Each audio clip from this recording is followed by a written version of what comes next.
Olá, você que nos ouve nesta manhã, um bom dia, que Deus nos abençoe. Hoje eu quero falar com você de coisas que desagradam muito o Senhor e que por ignorância podemos até praticar por desconhecimento. Você tem conhecimento da palavra bullying, não só o que significa, mas já deve ter sofrido por alguém gozações, humilhações, gracejos, apelidos depreciativos, inconvenientes que você não gosta de ouvir e ser chamado, alguns tapas na cabeça, empurrões, maus tratos, ameaças, trotes, intimidações, coisas de pessoas maldosas e sempre fazem rindo. A Bíblia diz que esse é um comportamento de impiedade. Impiedade é coisa de ímpio.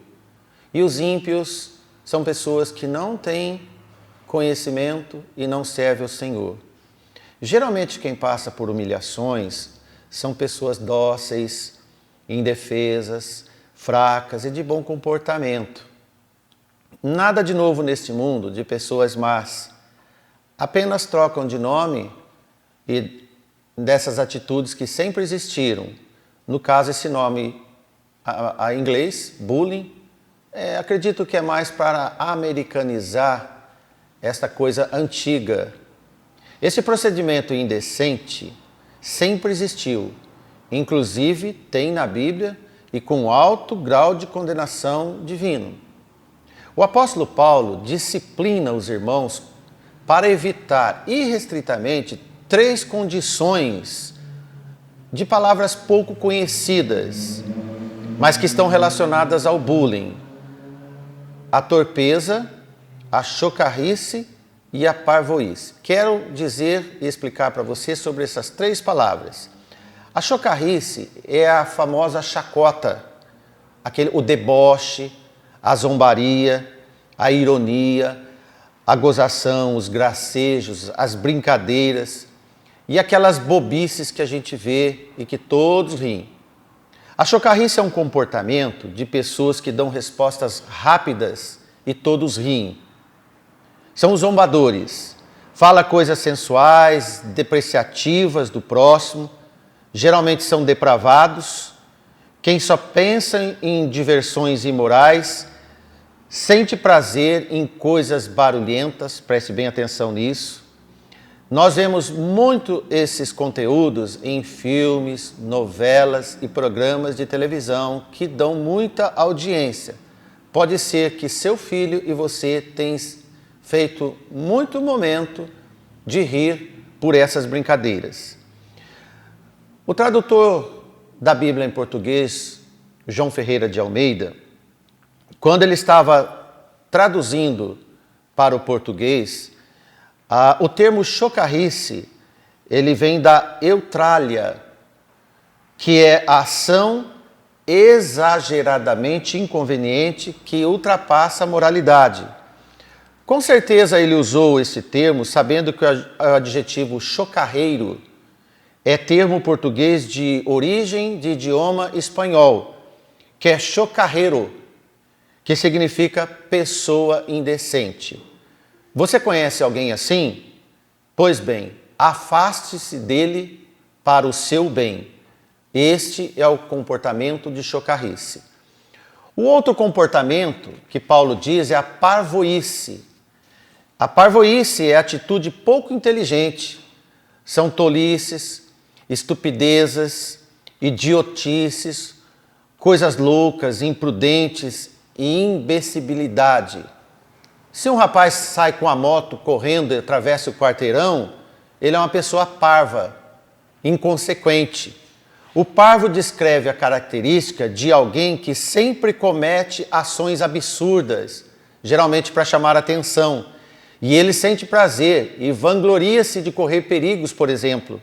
Caracteriza aquele que suscita conversas imbecis e tem comportamento patético, conversas bobas, discursos vazios que induzem o ouvinte à irritação e ao pecado e provoca contendas e até atos de violência.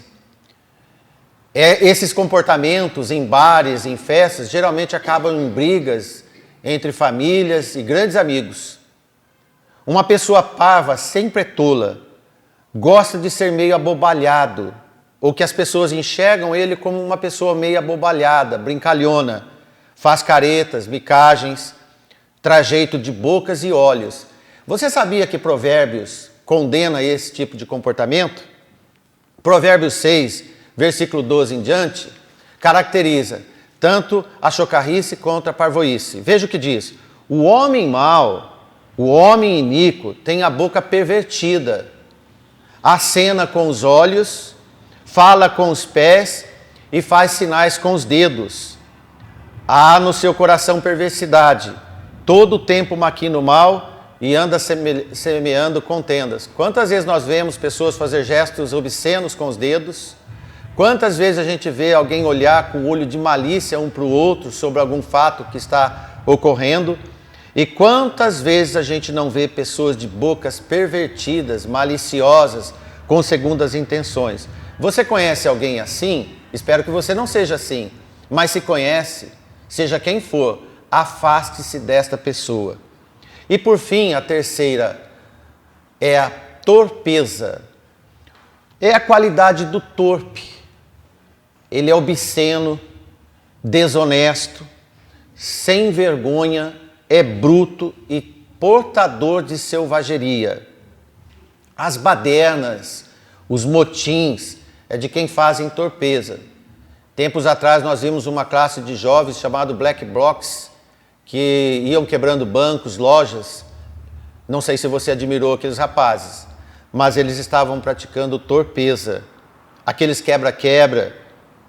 Segundo a definição bíblica, ser uma pessoa torpe é falar e agir como vilão, um tipo de antagonista nos filmes, aquele homem mau do filme, o bandidinho do filme, que às vezes ganha até uma certa empatia e simpatia por quem está assistindo. Acaba torcendo para as pessoas más.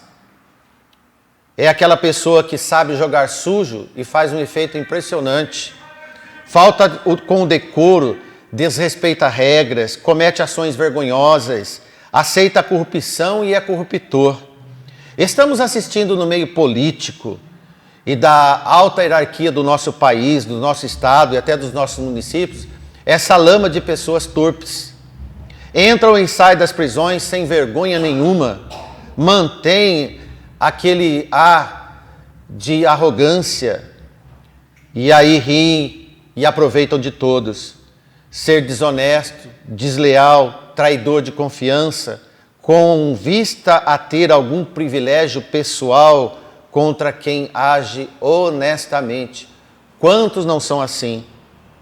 O torpe, ele nunca é amigo de ninguém. Se você conhece alguma pessoa torpe, afaste-se dele pelo seu bem. Ele nunca foi seu amigo. Paulo sentencia que nunca devemos fazer, participar e aprovar tais coisas e não também tais pessoas. Como imitadores de Deus, como filhos amados, escreve o apóstolo para andar como filhos da luz, amando o próximo, nunca destruindo com palavras e atitudes. Paulo diz em Efésios 5:4, nem torpezas, nem parvoíces, nem chocarrices, não convém, mas antes, meus irmãos, muitas ações de graças. Também ele diz à igreja de Colossos 3:8, mas agora despojai-vos também de tudo, da ira, da cólera, da malícia, da maledicência, das palavras torpes da vossa boca. A palavra torpe da boca está no conteúdo da parvoíce, da chocarrice. E essas pessoas trazem em si conceitos, definições desagradáveis a você, para a sua vida e diante de Deus.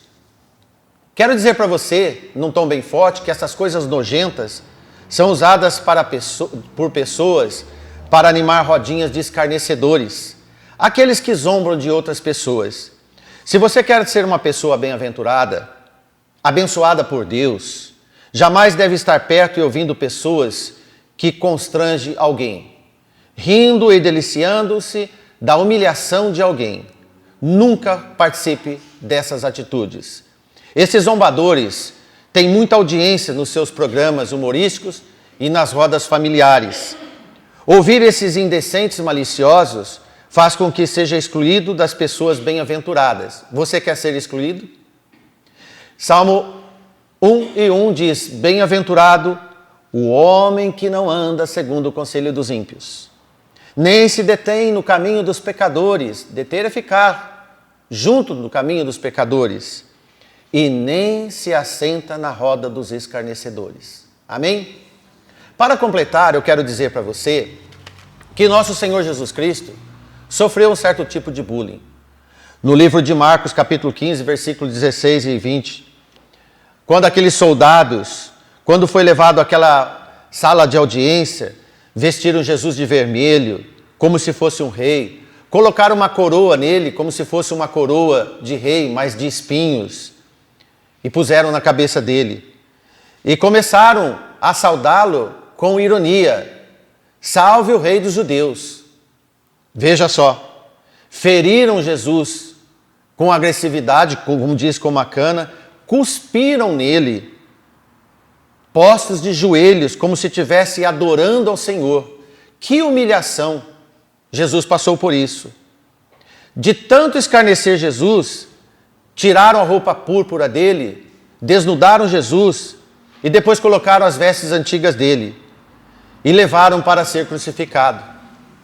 Toda vez que nós humilhamos o próximo e não amamos como faz parte do segundo grande mandamento, nós estamos replicando o que fizeram com Jesus. Ainda para terminar, eu quero dizer para você que conhece o Evangelho, no livro de Hebreus, capítulo 6, versículo 4, o escritor sagrado diz assim: porque que é impossível quem já foi iluminado pela palavra de Deus e já provou o dom celestial do Senhor, tornou-se participante do Espírito Santo do Senhor, já provaram a boa palavra de Deus e também as virtudes do século futuro. E versículo 6 diz: e recaiam, isto é, tenham recaída do tempo passado. E depois volte a um novo arrependimento, pois quanto este comportamento, de novo crucificam o Filho de Deus. De novo antecedem toda a humilhação do nosso Senhor Jesus Cristo. E diz o escritor: e o expõe ao vitupério. Agora eu vou te explicar o que é vitupério.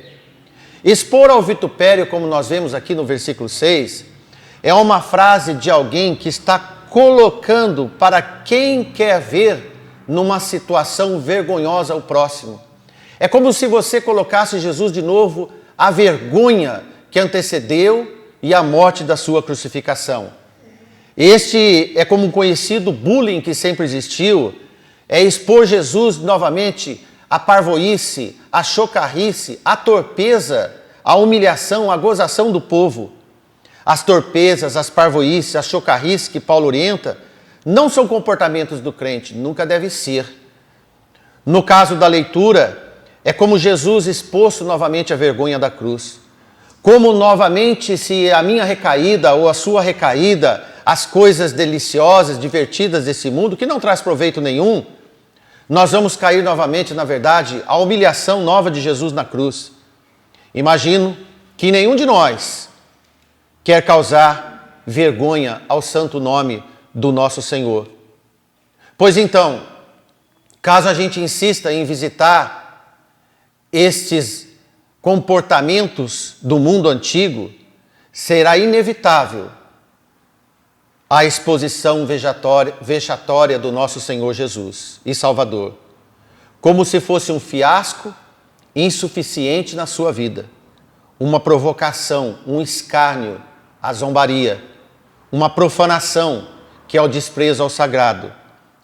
Se você, meu irmão, é templo do Espírito Santo de Deus, consagrado ao Senhor, você deve entender que é impossível que os que já foram uma vez iluminados e provaram o dom celestial e tornaram-se participantes do Espírito Santo do Senhor e provaram a boa palavra de Deus e as virtudes do século futuro, volte a ter prazer nessas coisas indecentes. Não seja participante dessas coisas. Deus te abençoe.